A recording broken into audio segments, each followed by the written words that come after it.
திடீர்னு ஏன் ரவியை லவ் பண்றேன்னு சொன்னேன், என்ன நடந்துச்சு, உண்மையா அவன் பிளான் என்னன்னு எல்லாமே இந்த வீடியோல இருக்கு. இதோ இப்ப போட்ட எல்லாத்தையும் ஓன்ட்ட காமிச்ச மாதிரி கொண்டு போய் நேரா என்ன பண்ண போறோம்னா போலீஸ்ல கொடுக்க போறோம். போலீஸ் உன்னை மொத்தமா தூக்கி உள்ளர உட்கார வைக்க போறாங்க. அதெல்லாம் வேணாம் அப்படின்னா நீ ரவியை காதலிக்கலைங்கிறதையும் உன் உண்மையான என்னங்கிறதையும் நீ ஏன் உன் வாயில ஒத்துக்கிற அப்படின்னு வந்து இப்போ மீனா சொல்ல, அதுக்கு என்ன நடந்துச்சு அப்படின்னு வந்து பார்த்தா, இப்போ நீத்து விஷயத்துல இது எல்லா பிரச்சனைக்கும் காரணம் வந்து நீத்தும் மட்டும் இல்லை ரவியும் தான் அப்படின்னு வந்து இப்போ ஸ்ருதியோட அப்பா பேசிகிட்டே இருக்கார். அவர் என்ன சொல்கிறார் அப்படின்னா, நம்ம முதல்ல வந்து இந்த ரவியை பேசி பிரோஜனம் இல்லை, நீத்துவே நேராக பார்க்க போவோம் அப்படின்னு வந்து முடிவு பண்ணிட்டு சுதாவும் அவங்க அப்பாவும் சேர்ந்து நேராக கிளம்பி அவங்க அம்மாவும் அப்பாவும் போயிட்டு நீத்துவை போய் பார்க்க, நீத்து என்ன சொல்லிடுறாங்க அப்படின்னா, அந்த பாருங்க உங்கள் மருமகனாக இருக்கலாம், அவர் யாராக வேணாலும் இருக்கலாம், எனக்கு அதை பற்றி கவலை இல்லை. எனக்கு சென்னையிலே வந்து 3 ரெஸ்டாரண்ட் இருக்குது. இருக்கிறதுலே பெரிய ரெஸ்டாரண்ட்டோட பெரிய ஷெஃப் அவர் தான். அவரை வந்து நான் பார்ட்னரும் ஆகிறேன்னு சொல்லியிருந்தேன். அது எல்லாமே வந்து அவரோட திறமைக்காக சொன்னது. ஆனால் அதை தாண்டி அவர் பழகின விதம் பேசுகிற விதத்தெல்லாம் பார்க்கும்பொழுது எனக்கு காதல் வந்துருச்சு அப்படின்னா, இது என்ன மண்ணாங்கட்டி காதல்? அவருக்கு தான் ஏற்கனவே கல்யாணம் ஆயிடுச்சுன்னு தெரியும், அந்த பையனுக்கு மேலே விருப்பம் இல்லைன்னு தெரியும்ல அப்படின்னா, காதல் யாருக்கு மேலே வருங்கிறதெல்லாம் நம்ம சொல்ல முடியாதுல்ல அப்படின்னு இவங்களும் திமிரா பேசி, நீங்கள் போங்க, அதெல்லாம் வந்து என்னால் மாற்றிக்க முடியாது, நான் இப்படி தான் இருப்பேன் அப்படின்னு சொல்லிடுறாங்க. சொன்னதுக்கு அப்புறமா தான் வந்து இப்போ அவங்க புலம்பிக்கிட்டே இருக்க ஸ்ருதி கிட்ட இந்த விஷயத்த சொன்னோன்னே ஸ்ருதி வந்து, இந்த பாருங்க நீங்க ஏன் போய் அவள்கிட்ட போய் பேசுனீங்க, இந்த தப்பு ரவியோடது. ரவி கிட்ட நான் அப்பவே சொன்னேன் அந்த ரெஸ்டாரண்ட்ல ஒர்க் பண்ணாத அப்படின்னு சொல்லிட்டு. நாங்கள் சொல்ல கேட்காம அவங்க போய் ஒர்க் பண்ணது மட்டும் இல்லாமல் அவரோட எண்ணங்கள் சரியா இருக்குங்க இல்லைங்கிறத கூட அவன் கண்டுபிடிக்கல. இதுக்கப்புறம் நான் வந்து இந்த விஷயத்துல நான் வந்து எதுலையுமே தலையிட மாட்டேன், அவளை மன்னிப்பு கேட்க வச்சதுக்கு அப்புறமா தான் நான் அந்த வீட்டுக்கு போவேன் அப்படின்னு வந்து ஸ்ருதி சொன்னதுக்கு அப்புறமா இந்த விஷயத்த மீனா கிட்ட கோவமா சுதாவும் சொல்றாங்க, இப்படி என் பிள்ளையோட வாழ்க்கையே போயிடுச்சு, நீங்க எல்லாம் பண்ணதுக்கு, நீங்க எல்லாம் தான் சேர்ந்து அவனை போய் குழப்பி விட்டீங்க, எங்க மாப்பிள்ளைய திருப்பி வந்து சுயமரியாதை அப்புறம் சுய சம்பாத்தியம், நீயா சம்பாதிக்கணும், எல்லாம் உங்க ஓன் காலில் நிற்கணும்னு ஆசைப்படுறாருன்னு சொல்லிட்டு அவரை குழப்பி விட்டு அந்த ரெஸ்டாரண்ட்லேயே ஒர்க் பண்ணட்டும் அப்படின்னு சொன்னதே நீங்க தான். சொன்னது வந்து இந்த அண்ணாமலையும் அதுக்கப்புறம் வந்து உன் புருஷனும் தான், எல்லாம் நீங்களாம் சேர்ந்து பண்ணிட்டு இப்படி கடைசியில் வந்து என் பிள்ளையோட வாழ்க்கையே போயிடுச்சு இல்லை அப்படின்னா பேசாமல் இருங்க, நாங்கள் என்ன எதுக்கு அதை நாங்கள் கண்டுபிடிப்போம் அப்படின்னு வந்து சொல்லிட்டு இருக்கும்பொழுது தான் வந்து பார்த்தீங்க அப்படின்னா வந்து ஸ்ருதி சொன்ன இன்னொரு விஷயத்த கேட்டு ஷாக் ஆகுறாங்க இப்போ மீனா. என்ன அப்படின்னா, ஸ்ருதி கால் பண்ணிட்டு இப்போ என் ரெஸ்டாரண்ட்டை வேற நான் இப்போ கொஞ்சம் நாளைக்கு க்ளோஸ் பண்ண போகிறேன் அப்படின்னு இருக்காங்க. ஏன் உங்க ரெஸ்டாரண்ட் ஏன் க்ளோஸ் பண்றீங்க, அது இப்பதான் நல்லா போயிட்டு இருந்துச்சு அப்படின்னா, ஷெஃப் இல்ல என்ன மீனா பண்றது, ஷெஃப் திருப்பி போய் அந்த ரவி ஒர்க் பண்ண ரெஸ்டாரண்ட்லேயே போய் சேர்ந்துட்டாரு, அதனால இப்போ எனக்கு என்ன பண்றது எனக்கு ஒண்ணுமே புரியல, இப்போ எனக்கு ரெஸ்டாரண்ட்ல ஆளே இல்லை அப்படின்னு வந்து சொல்லிட்டு இதுக்கப்புறமா வந்து என்னால் அங்கே பிசினஸ் எல்லாம் நடத்த முடியாது, நான் இவனுக்காக தான் பண்ணணும்னு நினைச்சேன், இப்போ இவனே என் கூட இருக்க போறதில்லைன்னு ஆயிடுச்சு, இவனால வந்து மன்னிப்பு கூட கேட்க முடியல, நான் எதுக்கு வந்து நான் வந்து இதில் தலையிடணும், எனக்கு ரெஸ்டாரண்ட்டே பேசாமல் க்ளோஸ் பண்ணிடுறேன் அப்படின்னு உடனே தான் இதை போய் மீனா முத்துக்கிட்ட சொல்றாங்க. மீனா முத்துக்கிட்ட சொல்லி, எனக்கு என்னமோ டவுட்டா இருக்குங்க, ஏன்னா வந்து எதுக்கு கரெக்டாக வந்து இவங்க ரெஸ்டாரண்ட்டில் ஒரு பிரச்சனை வருது, வந்து இவங்க காதலிக்கிறேன்னு சொன்ன உடனே அந்த ஷெஃப் இங்கே போய் ஒர்க் பண்ணணும் அப்படின்னா, இது ஏதோ ஒரு உள்குத்து இருக்க மாதிரி தோணுது அப்படின்னு வந்து இப்போ முத்துவும் யோசிக்கிறார்.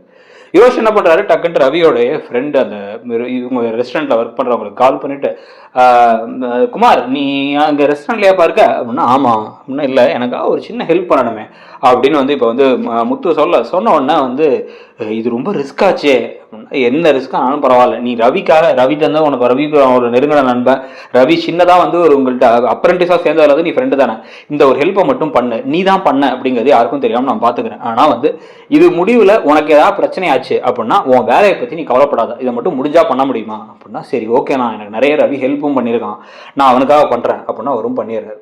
இதுக்கப்புறமா தான் முத்துவும் மீனாவும் திடீர்னு கால் பண்ணி ரவி கிட்டங்க, ரவி நீ இப்போ என்ன பண்ண, உடனே ஒரு ரெஸ்டாரண்ட்டுக்கு வா, நீத்துக்கிட்ட கொஞ்சம் பேச வேண்டியது இருக்குது அப்படின்னு சொன்னதுக்கப்புறமா வந்து அவர் எதுக்குன்னா அங்கே வாடா அப்படின்னு சொல்லிட்டு இவர் ஸ்ருதிக்கும் கால் பண்ணி, ஸ்ருதி நீங்கள் கொஞ்சம் அங்கே வாங்க, உங்கள் பிரச்சனைக்கெல்லாம் அங்கே தீர்வு கிடைக்க போகுது வாங்க அப்படின்னு கூப்பிட்டு போகிறாங்க.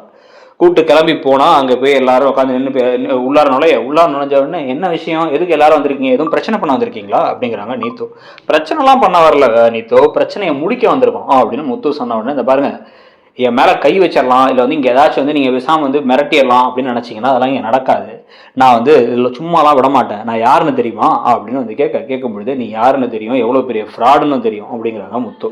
பாருங்க, காதலிக்கிறது ஒன்றும் தப்பு இல்லையே, நான் ஒன்றும் அவரை போய் வலுக்கட்டாயமாக அவர் ஏன் கூட தான் வாழ்ந்தாகணும், நானும் அவரை ஒன்றா வாழணும்லாம் சொல்லலையே, நான் எனக்கு ரவியை பிடிச்சிருக்கு, நான் ரவியை காதலிக்கிறேன்னு சொல்கிறேன், அதுக்கு நான் மன்னிப்பு கேட்கணும்னு அவசியம் இல்லை, எனக்கு ஒருத்தனை பிடிச்சிருக்குங்கிறதுக்கு நான் ஏன் மன்னிப்பு கேட்கணும், நான் தப்பெல்லாம் எதுவுமே செய்யலையே அப்படின்னு வந்து சொல்லி முடிச்ச உடனே, அப்படியா நீ எந்த தப்பும் பண்ணலையா, ஆமாம் நான் தப்பெல்லாம் பண்ணல அப்படிங்கும்போது ஸ்ருதி கோவமே அடிக்க வராங்க.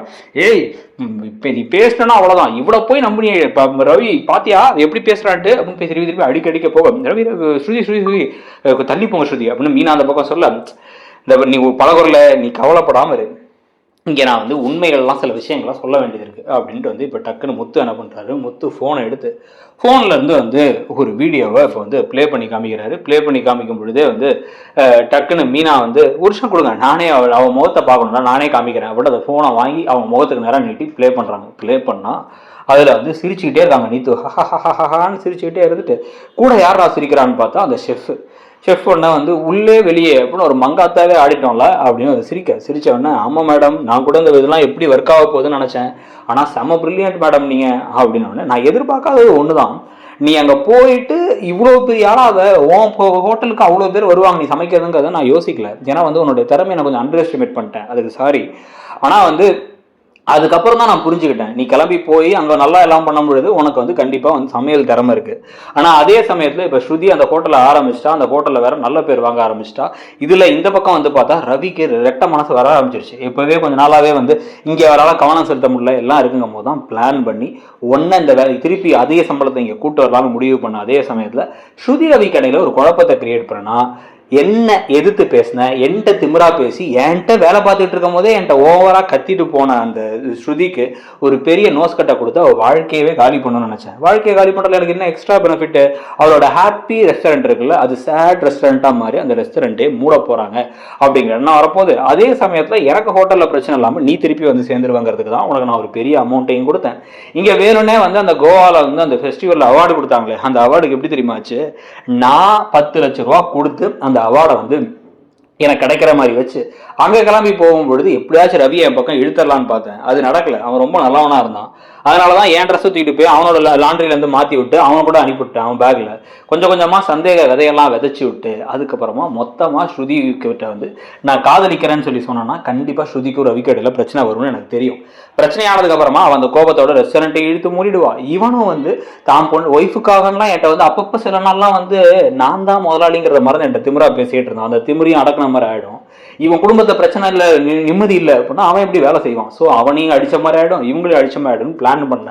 நீயும் இப்போ இங்கே வந்து சேர்ந்தாச்சு அப்படின்னு வந்து பேசிக்கிட்டு இருக்க. இது எல்லாமே வீடியோட ரெக்கார்ட் ஆயிருக்கு.